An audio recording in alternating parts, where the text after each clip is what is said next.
जय हिंद साथियों। हिमालय से संबंधित टॉपिक लेकर इस वीडियो में आया हूँ। हिमालय से जितने भी महत्वपूर्ण प्रश्न आते हैं उन सारे प्रश्नों का उत्तर आपको इसी टॉपिक में मिल जाएगा, क्योंकि यहाँ से बहुत ही अजीब सा क्वेश्चन और अच्छा क्वेश्चन आता है। एक बार अगर इस वीडियो को अच्छे से देख लोगे तो आपका जो कंफ्यूजन है वो पूरी तरह से दूर हो जाएगा। तो चलो शुरू करते हैं। हिमालय के बारे में जान लेते हैं। हिमालय को 4 भागों में बांटा गया है। 4 भाग में कौन कौन सा? पहला जो भाग है ये ट्रांस हिमालय है। दूसरे भाग को हम दीर्घ हिमालय कहते हैं या वृहत हिमालय कहते हैं। तीसरे भाग को हम मध्य हिमालय और चौथे को शिवालिक कहते हैं। ठीक है, तो 4 भागों में ये बटा हुआ है। सबसे पहले पढ़ने वाले हैं ट्रांस हिमालय को। ट्रांस हिमालय का मतलब होता है पार हिमालय होता है। अब ये ट्रांस हिमालय जस्ट जो ये दीर्घ वृत्त हिमालय है ना, इसके जस्ट उस पार है, इसीलिए इसे ट्रांस या पार नाम दे दिया गया है। तो देखो यहाँ पे ये जो ट्रांस हिमालय है ना, ये वाला जो रेखा आपको दिखाई दे रहा है बहुत बड़ा, ये दीर्घ हिमालय का रेखा है। ठीक है, दीर्घ हिमालय या वृहत हिमालय। तो इसके जस्ट उस पार जो हिमालय पाया जाएगा वो क्या कहलाएगा? ट्रांस हिमालय कहलाएगा। ट्रांस हिमालय की 3 श्रेणियां है। ट्रांस हिमालय की कितनी श्रेणियां है? 3 श्रेणियां भारत में। पहला जो है उसको हम काराकोरम के नाम से जानते हैं, काराकोरम श्रेणी के नाम से जानते हैं। दूसरा जो श्रेणी है उसे हम लद्दाख श्रेणी के नाम से जानते हैं। और तीसरे वाले को जास्कर। और जब ये भारत से आगे बढ़ते हुए कहाँ चला जाता है? चाइना में, मतलब तिब्बत वाले एरिया में प्रवेश करता है, तब इसे हम कैलाश श्रेणी के नाम से जानते हैं।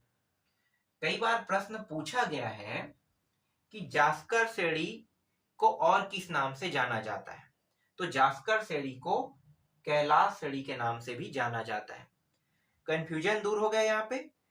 या कैलाश श्रेणी को किस नाम से जाना जाता है पूछा जाएगा तो जास्कर श्रेणी के नाम से जाना जाता है। ठीक है, जास्कर, मैं यहाँ पे जास्कर लिख लेता हूं। ठीक, तो जास्कर श्रेणी के नाम से कैलाश श्रेणी को जाना जाता है, कैलाश श्रेणी को जास्कर श्रेणी के नाम से जाना जाता है। ठीक, सबसे ऊपर में क्या है?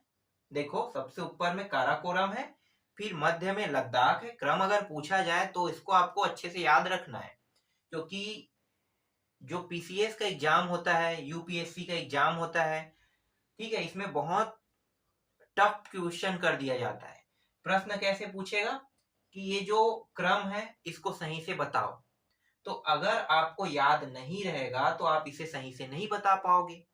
इन्होंने क्या कर दिया? काराकोरम, लद्दाख और जास्कर को एक साइड रख दिया, ठीक है, जो सही क्रम है। फिर लद्दाख, काराकोरम और जास्कर को कर दिया, जो क्रम गलत है। फिर अगर नीचे से पूछा जाए जास्कर, लद्दाख, काराकोरम, तो नीचे से क्रम सही है। तो इसका क्रम आपको याद करना होगा। कैसे? ऊपर से देखें तो काराकोरम, बीच में लद्दाख, तीसरा और अंतिम में जास्कर है, जिसे कैलाश श्रेणी के नाम से भी जाना जाता है। इनमें से सिर्फ हमें एक को याद करना है, बाकी अपने आप 2 याद हो जाएंगे। कैसे? बीच में पड़ता है लद्दाख। लद्दाख के बारे में तो सबने सुना होगा, ठीक है, लद्दाख के बारे में सुनते रहते हैं। तो लद्दाख को हमने याद कर लिया कि मध्य में पड़ता है भैया लद्दाख। ठीक है, ट्रांस हिमालय का मध्य हिस्सा है लद्दाख। ऊपर में हमने भेज दिया काराकोरम को, नीचे में भेज दिया जास्कर को। ठीक है, तो याद हो जाएगा। अब काराकोरम ऊपर में गया तो इसको भी कैसे याद करेंगे? देखो, इसका भी एक ट्रिक है कि जो काराकोरम है ना, इसमें पाया जाता है ग्लेशियर। क्या पाया जाता है? ग्लेशियर पाया जाता है। काराकोरम में 5 ग्लेशियर पाया गया है। देखो, लद्दाख तो याद हो गया है ना, जब सुनते रहते हैं तो लद्दाख का नाम सुनते हैं तो लद्दाख याद हो गया है, जो बीच में पड़ता है। अब इसके ऊपर में पड़ता है काराकोरम। काराकोरम में 5 ग्लेशियर पाया गया है। पहले ग्लेशियर का नाम है सराइमी, दूसरे ग्लेशियर का नाम है बियाफो, तीसरे का नाम है सियाचिन, चौथे का नाम है बाल्टोरा और पांचवे का नाम है हिस्पर। और इसी काराकोरम में 5 ग्लेशियर का नाम आपको याद रखना है, प्रश्न में पूछा जाए तब। ठीक है, क्रम नहीं पूछा जाता है। काराकोरम में कितने ग्लेशियर पाया गया है पूछा जाता है। तो आपको सिर्फ ना ग्लेशियर का नाम बताना है, मतलब नाम तो नहीं बताना है, कितने कहेगा तो आपको 5 याद रखना है। लेकिन मेरे हिसाब से इसे याद कर लो, ये क्रम से ही है। ठीक है, सराइमी है, बियाफो है, सियाचिन है, बाल्टोरा है, जिस पर है 2-3 बार नाम लोगे तो याद हो जाएगा। इसका अच्छा एग्जाम्पल क्या है? इसका अच्छा एग्जाम्पल ये है कि इसमें 5 ग्लेशियर है। कहाँ पे? काराकोरम में। ठीक, काराकोरम में एक और महत्वपूर्ण चीज है। क्या है भाई? गाडविन आस्किन K2, जिसे मैं K2 कह रहा हूं ना, इसे गाडविन आस्किन K2 कहते हैं। ये ऊंची चोटी है, इसके बारे में मैं थोड़ी देर बाद बताऊंगा। बस मैंने अभी थोड़ा सा यहाँ पे जिक्र किया है ना, क्योंकि ये एकमात्र ऐसा है जो वृहत हिमालय में ही है। ये ऊंची चोटी है, भारत की सबसे ऊंची चोटी जो है वो हिमालय, वृहत हिमालय में नहीं है। जितने भी ऊंची चोटी है वो सब के सब वृहत हिमालय में है। पर ये जो है ना गाडविन आस्किन K2, जिसे मैंने K2 लिखा है, ये वृहत हिमालय में नहीं है, ये है ट्रांस हिमालय में है। यही तो महत्वपूर्ण बात है। किसमें है? ट्रांस हिमालय में। और ट्रांस हिमालय की कौन सी श्रेणी में है? काराकोरम श्रेणी में है। समझ में आ गया? यहाँ पे है काराकोरम श्रेणी। तो गाडविन आस्किन K2 किस श्रेणी में पाया गया है? काराकोरम श्रेणी में पाया गया है। प्रश्न अगर पूछता है कि काराकोरम श्रेणी में भारत के किस चोटी को रखा गया है, ठीक है, तो आपको बताना है कि गाडविन आस्किन K2 को बताना है। ठीक है, आगे आते हैं, लास्ट देख लेते हैं, जास्कर श्रेणी देख लेते हैं। ठीक है, मतलब जास्कर श्रेणी या कैलाश श्रेणी देख लेते हैं। लद्दाख में तो कुछ खास नहीं है, तो उसको आपको याद करने की जरूरत नहीं है। जो भी था ट्रांस हिमालय के पास वो था 5 ग्लेशियर, एक ऊंची श्रेणी, और एक क्या है, हाँ एक चीज और है, नाम बताना भूल गया था मैं, इसे हम राका पोसी कहते हैं। राका पोसी, ये राका पोसी क्यों फेमस है? कई बार पूछ देता है कि राका पोसी फेमस क्यों है, क्योंकि वो भी एक ऊंची चोटी, ये भी ट्रांस हिमालय में पाया गया है। देखो, पूरे विश्व में ना राका पोसी एकमात्र ऐसा जगह है, मतलब जो ऊंची चोटी है उसमें, ठीक है, इसमें सबसे तेज ढलान है, सबसे तेज ढलान। मतलब आप सोचो तो डायरेक्ट ऐसे ढलान रहेगा। ठीक है, अगर ये सेंटर है तो इसका ढलान, कुछ का ढलान ऐसे रहता है, धीरे धीरे बहता है पानी, लेकिन अगर ऐसा रहेगा तो पानी तुरंत के तुरंत नीचे आ जाएगा। तो सबसे तेज ढलान किसमें पाया गया है? राकापोसी श्रेणी में पाया गया है। पूछा जाए आपसे कि सबसे तेज ढलान वाला जो शिखर है, ऊंची चोटी, उसका नाम बताइए कहेगा, तो आपको बताना है, और ये भी विश्व का, सिर्फ भारत बस का नहीं है, विश्व के सबसे तेज ढलान वाली चोटी है। तो राकापोसी सबसे तेज ढलान वाली चोटी है, याद रहेगा। ठीक है, अब आते हैं जास्कर में या कैलाश श्रेणी में। जास्कर और कैलाश श्रेणी में एक है यहाँ पे नंगा पर्वत है। ठीक है, ये इंपॉर्टेंट है, बस इतना याद रखना कि जास्कर या कैलाश श्रेणी में नंगा पर्वत नाम का, ठीक है, एक श्रेणी है। बस इतना ही इसमें इंपॉर्टेंट था। तो मैंने अभी जो आप लोगों को ट्रांस हिमालय पढ़ाया वो आपको समझ में आया। ठीक है, आगे बढ़ते हैं। अब आते हैं दीर्घ और वृहत हिमालय। ठीक है, अभी इसके बारे में बारीकी से अध्ययन नहीं कर रहे हैं, लेकिन बारीकी से अध्ययन करेंगे तो यहाँ पे ना हिमालय जो है, जो दीर्घ हिमालय है, यहाँ से शुरू होके ये पूरा यहाँ तक आएगा। ठीक है, तो जैसे यहाँ पे आएगा तो इसका नाम बदलते जाएगा लगातार लगातार, इस तरह से यहाँ पे ये कट कट हो जाएगा, क्योंकि पूरा नहीं रहता हिस्सा, इस तरह से कट कट में आएगा, तो हर का अलग अलग नाम हो जाता है। तो नाम वाले जो वीडियो मैं नेक्स्ट पार्ट में आपको बताऊंगा, फिलहाल अभी जो याद करना है वो मैं बता देता हूँ। ठीक है, तो दीर्घ हिमालय में आते हैं। दीर्घ हिमालय, ठीक है, जिसे हम वृहत हिमालय कहते हैं, तो ये यहाँ से शुरू होके इस तरह से ये नीचे की ओर आ गया है। ठीक है, ये वृहत हिमालय। वृहत हिमालय या दीर्घ हिमालय में सबसे मेन प्रश्न क्या बनता है पता है? एक तो इसकी लंबाई पूछा जाता है, जिसको मैंने पहले ही आपको बता दिया है। ठीक है, लंबाई। दूसरा क्या पूछा जाता है? दूसरा पूछा जाता है यहाँ पे जो वृहत हिमालय है ना, इसमें ऊंची चोटी कौन कौन सी है और कहाँ पाया गया है, किस राज्य में पाया गया है, ये पूछा जाता है। मेन यही है। तो देखो मुख्य जो चोटी है उनको तो मैंने यहाँ पे दर्शा दिया है, तो राज्य भी मैं बता दूंगा आपको कि ये चोटी कहाँ कहाँ पाया गया है। देखो सबसे पहले हम यहाँ पे देखेंगे कंचनजंगा से। ये भारत में, देखो लाइन से देखेंगे ना, क्योंकि क्रम भी पूछ देता है। एक बार क्वेश्चन आया था क्रम से, तो इसीलिए मैं क्रम को व्यवस्थित कर दिया हूँ, क्रम के हिसाब से भी मैं आपको बता रहा हूँ। ठीक है, सबसे पहले हम देखेंगे कंचनजंगा, फिर मकालू, ये दूसरा मकालू, यहाँ पे मैंने नाम भी लिख दिया है। फिर ये वाला एवरेस्ट है, ये विश्व की सबसे ऊंची चोटी है। और मसालू, ये क्या है, मसालू जो है ये भी एक ऊंची श्रेणी है। ठीक है, तो इसको क्रम से याद करना है। कैसे याद करोगे, देखो बहुत आसान है। मैं क्या करूंगा, पूरब से पश्चिम की दिशा की ओर जा रहा हूँ।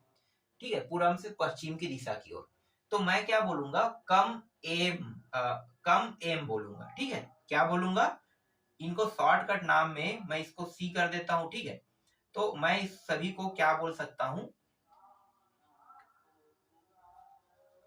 सी ओ। ठीक है, या हिंदी में आप इसे लिख सकते हो, नहीं चलो ऐसे ही हम देख लेते हैं। इसको हम बोलेंगे, इसके आगे आगे अक्षर को निकालते हैं, तो इस तरह से कम एम, कम एम। ठीक है, कम मतलब क्या होता है, आना, एम। ठीक है, एम एक इंग्लिश का शब्द है, तो कम एम या कम इन। ठीक है, तो इन ना करके हम एम कर दिए इसको। ठीक है, तो आसान हो गया, याद हो जाएगा।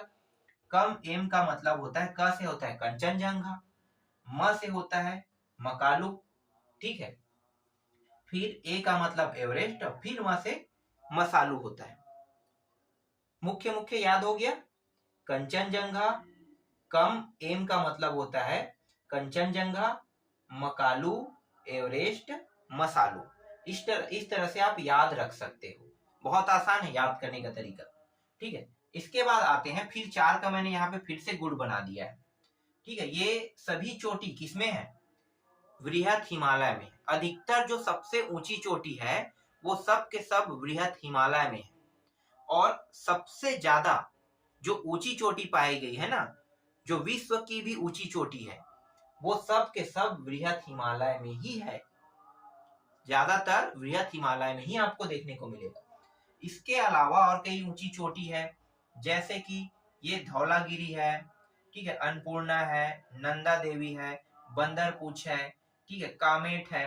तो ये जो धौलागिरी है, अन्नपूर्णा है, ये भी नेपाल में पड़ता है। ठीक है, ये पड़ता है, चलो मैं यहाँ पे अब जिक्र कर देता हूँ। कंचनजंगा भारत में पड़ता है। ठीक है, कंचनजंगा भारत में पड़ता है और तीसरी सबसे ऊंची चोटी है। अभी मैं ऊंची चोटी के बारे में नहीं बता रहा हूँ, अभी आपको याद करा रहा हूँ। ठीक है, ऊंची चोटी का वीडियो मतलब इसी में देखेंगे, पर लास्ट में देखेंगे। ये तो याद हो गया ना, कम एम, 4 का टॉपिक में मैंने बनाया था कम एम, कंचनजंगा, मकालू, लास्ट क्या है, मसालू है। देखो थोड़ा सा अंतर है, मसालू और ये मकालू, मकालू मसालू, ए का मतलब एवरेस्ट। ठीक है, इसके 4 का जोड़ी देख लेते हैं। 4 के जोड़ी में, तो 4 के जोड़ी में अब क्या करेंगे, पश्चिम से पढ़ेंगे। ये पश्चिम है ना, पश्चिम से पूरब की ओर जाएंगे, तो ये हो जाएगा बन। ठीक है, क्या पढ़ना है आपको, बन अ धौला। ठीक है, नहीं यहाँ पे बन अंधौ। ठीक है, अंधौ। ठीक है, तो बन अंधौ, तो अंधा ही पढ़ लो या अंधौ पढ़ लो, तो बन अंधौ आपको पढ़ना है। बन का मतलब क्या होता है, देखो जब धान की कटाई करते हैं ना, मैं इसको आपको समझा के बता रहा हूँ, इससे क्या होगा ये याद रहेगा। बन का मतलब क्या होता है, जब धान बोया जाता है तो वहां पे ऐसे चीज अपने आप उग जाता है जिनकी जरूरत हमें होती ही नहीं है, और वो फसलों को बर्बाद करते हैं, तो उसको क्या कहते हैं, बन कहते हैं ना। तो बन बन गया, यहाँ से बन बन गया। उसके बाद है अंधौ। ठीक है, अंधौ अपने आप जाम गया, मतलब अंधौ समझो इसे। तो बन अंधौ, बन अंधौ अपने आप जाम गया। तो क्रम पूछा जाता है, इसलिए मैं आपको ये बता रहा हूँ, ये पूछा गया प्रश्न है, इसीलिए इसको याद करना है आपको। तो बन अंधौ, इसका मतलब क्या होगा, बंदरपूछ, नंदा देवी। ठीक है, इसका मतलब बंदरपूछ, नंदा देवी, अन्नपूर्णा और धौलागिरी। ठीक है, और एक यहाँ पे है ना, इसे हम कामेट कहते हैं, कामेट, इसको मैंने अलग ही कर दिया है, ये अकेला था तो कामेट को अलग कर दिया है। अब प्रश्न एक और तरीके से पूछा जाता है। अभी तो मैंने क्रम से बताया आपको कि पूरब से पश्चिम और पश्चिम से पूरब, इस तरह से डायरेक्शन से बता दिया।